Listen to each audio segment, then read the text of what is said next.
right, Fight Night fans, we're here for our final nightly review of the year, and joining us now is our head women's golf coach, Danny Randolph. And Coach, congratulations, winning the South Region Tournament and getting us into our third appearance as a team in the National Championship. Talk about the team's performance and you know how excited you are about going. Yeah. No, it's a great opportunity for our school, and for our team and program and all those things.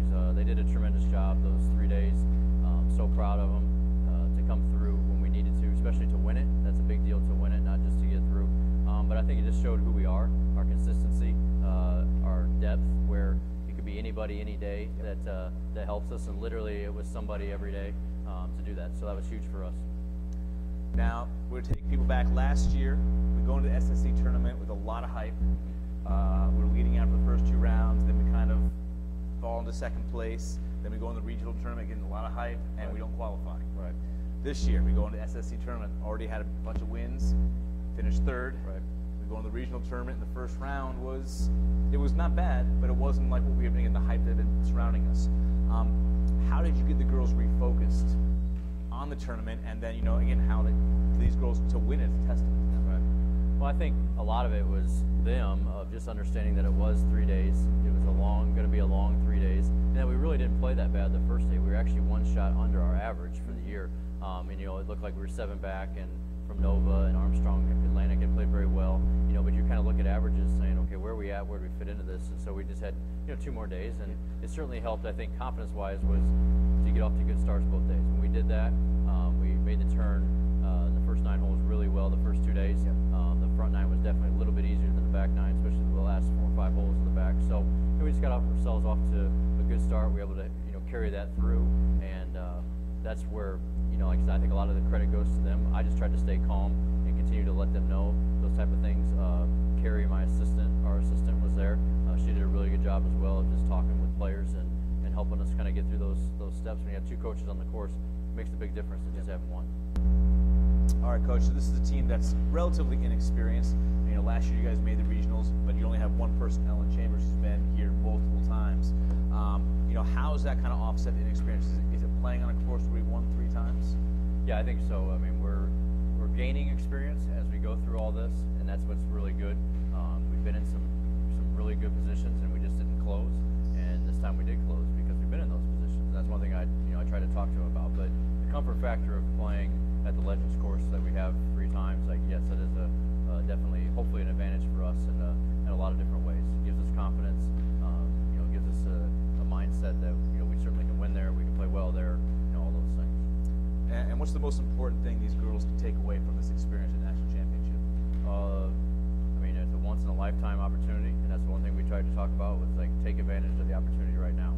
Don't look to the future. Don't look to the past. Just stay in the moment of what we can do right now. And obviously, winning it would be, the icing on the cake to our to our season, our program, all that kind of stuff. So, just getting them to understand that how big a moment this is. It doesn't mean be nervous or be uptight or anything, but just know that this isn't something that happens all the time, because there's some schools that should be there that aren't, and they probably thought they were going to be there too, and that's, we were one of those last year. Yeah.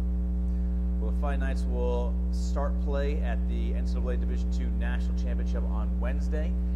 You'll be able to follow shot-by-shot live stats at lynnfightingnights.com and receive in-tournament updates by following @LUnites on Twitter and Instagram. Good luck, Coach. Thank you.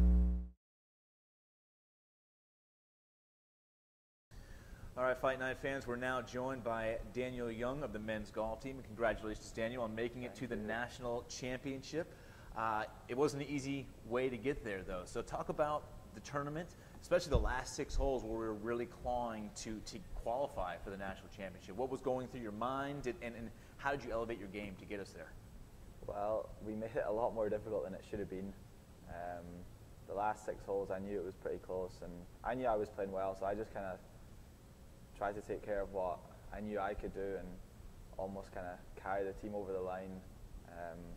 I knew some of the guys were struggling, but I knew if we just kind of dug deep and finished strong that we would make it, because we should have made it anyway. So.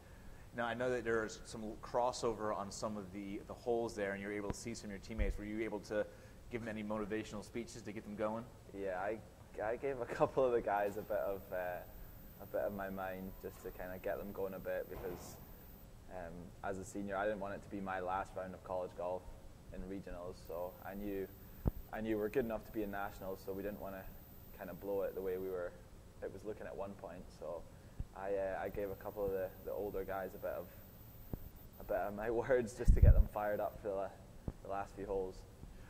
Now, the national championship can be held in Hershey, Pennsylvania. Is a bit different than the women's format where they do 4 rounds. They do 3 rounds here, as well as 36 holes of match play. And talk a little bit about the format and how you think it maybe fits our style of play. Yeah, I quite like the format. I think it certainly suits our team this year.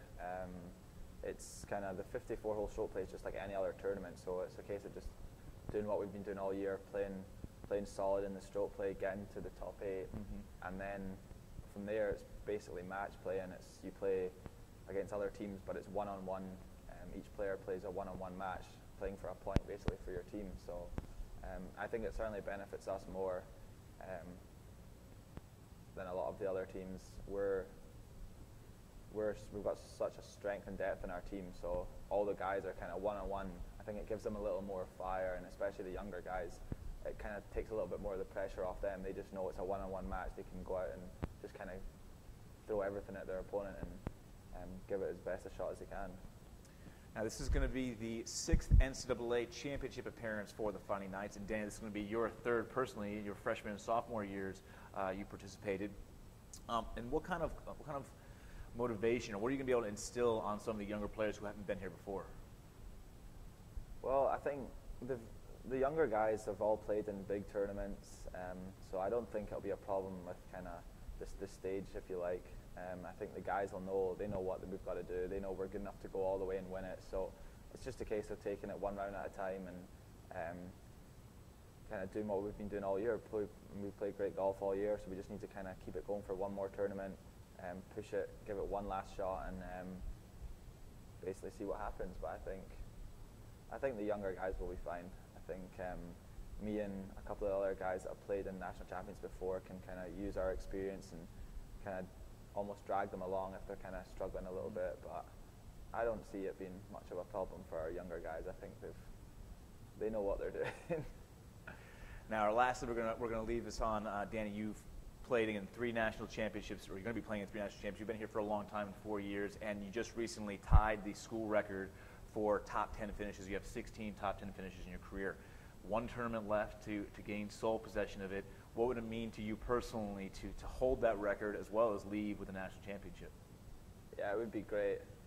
I've had it from yourself in my ear all year about it, so it would mean a lot to get it. Yeah, I'd never really thought about it until the last kind of couple of tournaments, and I thought, well, I've really got a shot at this. But